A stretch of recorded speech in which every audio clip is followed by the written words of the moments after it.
Soy José Antonio de la Riera, tengo 66 años, hasta donde yo sé. Hice el camino por primera vez el año 1988, como Jan Korak. Pienso que la vida es el camino, y es mi oficio casi, caminar. Para mí el Camino de Santiago significa la última gran aventura que podemos vivir en Europa. Dentro do Camiño de Santiago o tema fotográfico é un tema sempre sorpresivo. As mellores fotos sempre son fotos sorpresa, son fotos non imposados, son fotos que de alguna maneira reflexan un estado de ánimo moitas veces. De alguna maneira, a mí gustame moito máis, ademais, as fotos dos que teño, as que retratan persoas máis que pedras, non? A xente está moi acostumbrada aos grandes monumentos, as iglesias románicas, as pedras. Sempre penso que o mellor do camiño é a xente, por lo tanto, dentro das fotos do camiño as máis espectaculares sempre son as da xente.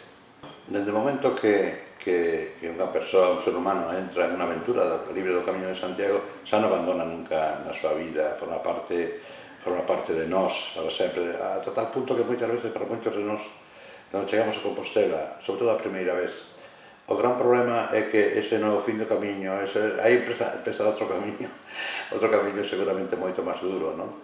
Entón, non, o camiño atrápale, de alguna maneira forma parte das nosas vidas para sempre. De feito, entra na sangue, non hai paróns de ninguna maneira. Mira, de 30 anos para aquí, o camiño, de alguna maneira, é unha aventura única, é un compromiso persoal. Para que os dedes unha idea, hai 30 anos o único albergue prácticamente que había en Galicia era o humilde pallozo do Cebreiro, con palla no chan, que deixaba o párroco. Podes imaginaros, a partir de agora encontrámonos nunha encrucillada moi importante, a masificación, a incorporación ao camiño, non a cultura do ocio, senón a cultura do ocio, e a volta ás prisas, incorporar a cultura das prisas de todos, de alguna maneira cambiou moitísimo do que era un estado de reflexión interior, un estado de volta ao primigenio, é un estado de distanciamento. O camiño mellor do camiño do distanciamento, que produce distanciamento da sociedade, distanciamento da familia, distanciamento das convencións sociais. De alguna maneira, incorporar a cultura de masas, penso que é unha encrucillada moi difícil, da que realmente ten difíciles funcións estes intres. É moi difícil darlle a volta ao camiño, tal como foi concebido hai 30 e pico anos, un camiño de introspección e formando parte tamén dun camiño interior moi importante. O camiño forma parte de un desenvolvemento rural importantísimo. Mirade, nós cando investigamos o camiño Fisterra en Muxía, dimos conta hasta que punto podería ser importante, non? Mirade, aquí hai un lugar que moitos conocedes, que é Santiago de Olveiroa. Santiago de Olveiroa, no ano 1995, era soedade, abandono, emigración, cheiro a purín, non había nada, ruínas. Neses momentos, se pasades por Santiago de Olveiroa, veredes un verdadeiro emporio.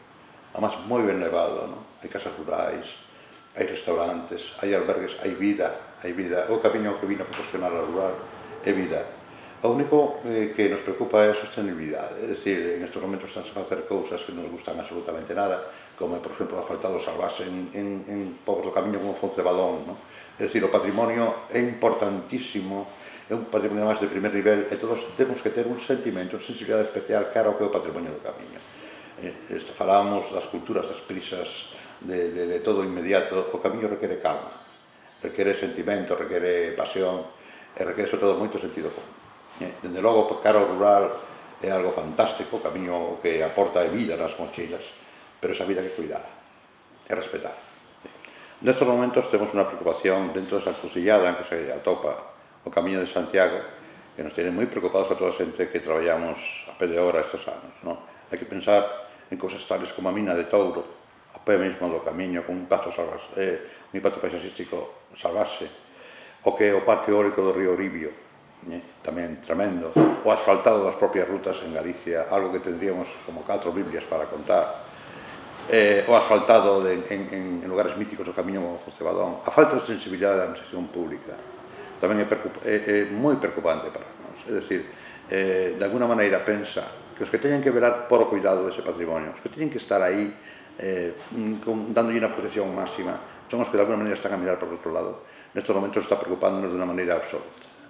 Creer que o camiño é un clines, usar e tirar, é unha cosa que nos ten absolutamente preocupados. Se pensamos que cara ao futuro hai que cambiar a sensibilidade de todas as familias. de todos os xeitos. Non se pode consentir que ao pé da Xacobea, a 20 km de Santiago de Compostela, haya unas minas a ceo aberto con un impacto paisaxístico enorme e que a administración pública este calada en silencio. Parece que é unha vergoña absoluta.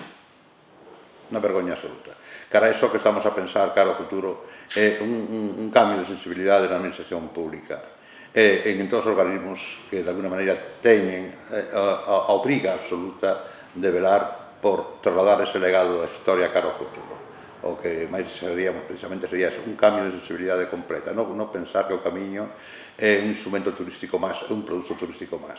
É algo absolutamente sensible. Esa sensibilidade que trasladou a administración pública que en estes momentos carece absolutamente dela.